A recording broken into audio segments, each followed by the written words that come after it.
இன்று உலகம் முழுவதும் கிறிஸ்மஸ் விழா சிறப்பான முறையில் நடைபெற்றுக் கொண்டிருக்கிறது. கிறிஸ்மஸ் விழாவின் அனைவருக்கும் எங்களுடைய வாழ்த்துக்களையும்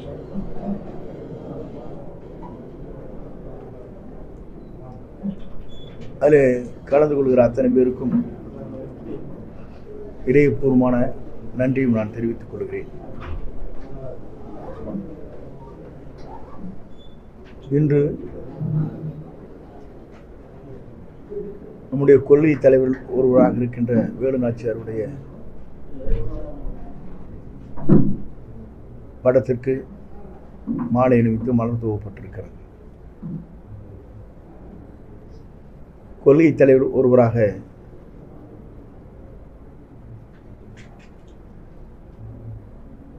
ஒரு பெண்மணி அன்றைய தினம்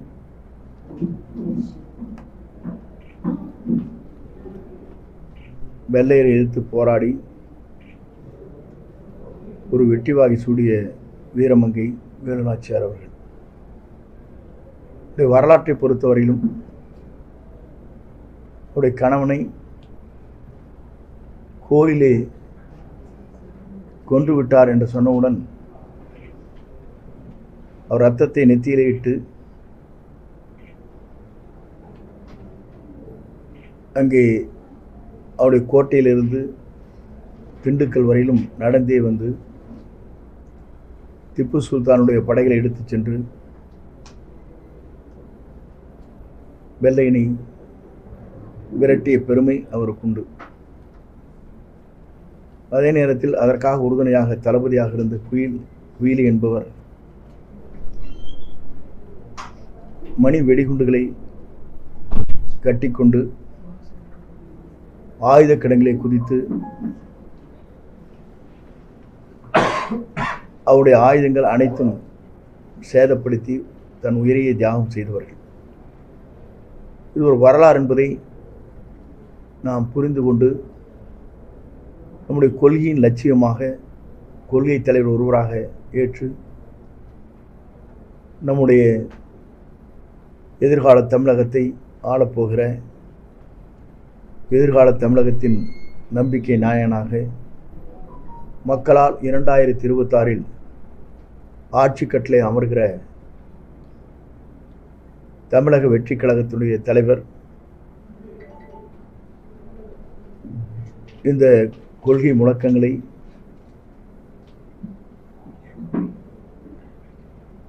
வெளியிட்டு உரையாற்றியிருக்கிறார். ஆகவே எங்களை பொறுத்தவரையிலும் எதிர்கால தமிழகத்தை உருவாக்குவதற்கு நாங்கள் அனைவரும் ஒருங்கிணைந்து அந்த பணிகளை நாங்கள் மேற்கொள்ள இருக்கிறோம்.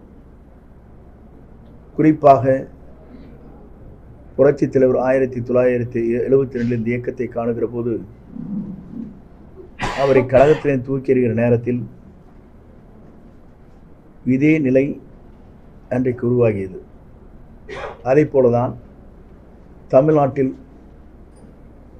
ஆளுங்கிற கட்சி 2 கட்சிகளே இருக்க வேண்டுமா, ஆளும் கட்சி ஆண்ட கட்சிகள் தமிழ்நாட்டிலே இருக்க வேண்டுமா, ஏன் ஒரு புதிய வரலாற்றை படைப்பதற்கு ஒரு தலைவர் தேவை என்ற முறையில் இன்று மக்கள் மட்டுமல்ல இளைஞர் உள்ளங்களிலே நிறைந்திருக்கிறது என்பதை நாம் கண்கூடாக பார்த்து கொண்டிருக்கிறோம். ஆகவே ஒரு புதிய வரலாற்றை படைப்பதற்கு புதிய தமிழகத்தை உருவாக்குவதற்கு அவர் எடுத்துச் சொன்னதைப் போல அந்த பணிகளை நிறைவேற்றுவதற்கு முழுமையாக நின்று மக்கள் சக்தியோடு ஆட்சி கட்டளை அமர்வது எந்த சக்தியாலும் தடுத்து நிறுத்த முடியாது என்கின்ற வரலாற்றை உருவாக்குவதற்கு நாங்கள் அனைவரும் அதற்காக உறுதுணையாக இருந்து அயராது இரவு பகல் பாராமல் அந்த பணிகளை மேற்கொள்ள இருக்கிறோம் என்பதை நான் பணிவோடு தெரிவித்துக் கொள்கிறேன். வாக்காளர் பட்டியலை பொறுத்தவரையிலும் 97,37,812 பேர்கள் நீக்கம் செய்யப்பட்டிருக்கிறது. அதை குறிப்பாக குறிப்பிட்டிருப்பது இறந்து போனவர்கள் ஏறத்தாழ 30 ஆண்டு காலத்திற்கு முன்னால் இறந்தவருடைய பட்டியல். அதே போல வேறு இடத்திற்கு சென்றவர்கள், ஷிஃப்டிங் என்று சொல்வார்கள், வேறு இடத்திற்கு சென்றவர்கள், ஒருவரே 2 இடத்தில் பதிவு செய்வது டபுள் என்ட்ரி என்று சொல்வார்கள், இதையெல்லாம் நீக்கப்பட்டிருக்கிறது என்று குறிப்பிட்டார். இருந்தாலும் கூட அதில் கவனம் செலுத்தி உண்மையிலே வாக்களிக்கக்கூடியவர் யார் என்பதை அறிந்து அந்த பணிகளை நாங்கள் மேற்கொள்ள இருக்கிறோம். அது 18ஆம் தேதி வரையிலும் அதற்கான நாட்கள் கொடுக்கப்பட்டிருக்கிறது. ஆங்காங்கே நடைபெறுகிற முகாமில் அந்த பணிகள் வேகமாக செய்வதற்கு நேற்றைய தினம் தலைவருடைய கட்டளையை ஏற்று மாவட்ட செயலாளர் அனைவரும் அங்கே வருகிறது அந்த பணிகளை மேற்கொள்ள இருக்கிறார். ஆகவே எங்களுடைய பணிகளை பொறுத்தவரையிலும் இளைஞர்களாக இருக்கின்றவர்கள் அவருடைய வாக்கு சிந்தாமல் சிதறாமல் எடுத்துச் செல்வதற்கும், விடுபட்டிருக்கிற வாக்காளர்கள் இதுவரையிலும் இல்லாத ஒரு இந்திய தேர்தல் ஆணையத்துடைய ஆணைப்படி ஒவ்வொருவரும் தனித்தனியாகவே விண்ணப்பம் தர வேண்டும் என்ற நிலை இருக்கிறது.